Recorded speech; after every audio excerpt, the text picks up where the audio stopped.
महायुतीकडून राज्यसभेचे उमेदवार जाहीर। भाजपकडून अशोक चव्हाण, मेधा कुलकर्णी आणि डॉक्टर अजित गोपछडे यांना उमेदवारी, तर शिवसेनेकडून मिलिंद देवरांना संधी।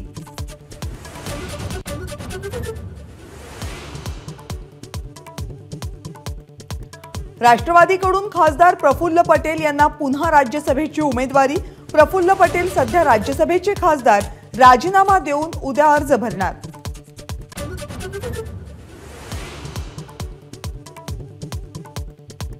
काँग्रेसकडूनही राज्यसभेच्या उमेदवारांची यादी जाहीर।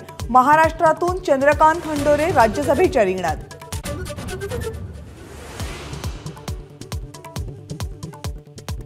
राज्यसभेची निवडणूक बिनविरोध होणार। भाजप चौथा उमेदवार देणार नाही। भाजपचे प्रदेशाध्यक्ष चंद्रशेखर बावनकुळे यांची घोषणा।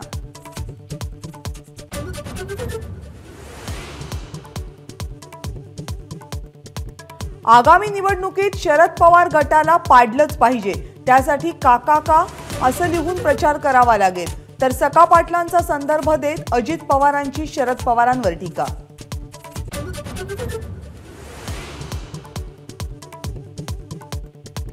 देशात पक्ष फोडण्याचं काम मोठ्या प्रमाणावर सुरू।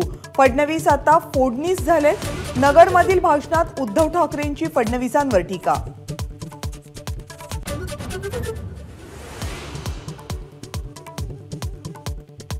मनोज जरांगेंची प्रकृती खालावली तर उपचार घ्यायला जरांगेंचा नकार। मी मेलो तर मला तसंच सरकारच्या दारात टाका, सरकारला धारेवर धरा, मनोज जरांगेंचं आवाहन।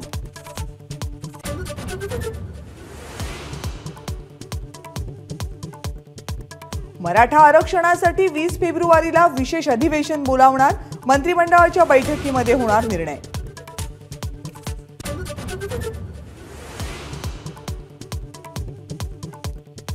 अबुधाबीतील मंदिराचं पंतप्रधान नरेंद्र मोदींच्या हस्ते उद्घाटन।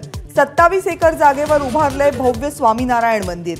अबुधाबीतल्या पहिल्या हिंदू मंदिराबद्दल प्रचंड उत्साह। एबीपी माझा, उघडा डोळे बघा नीट।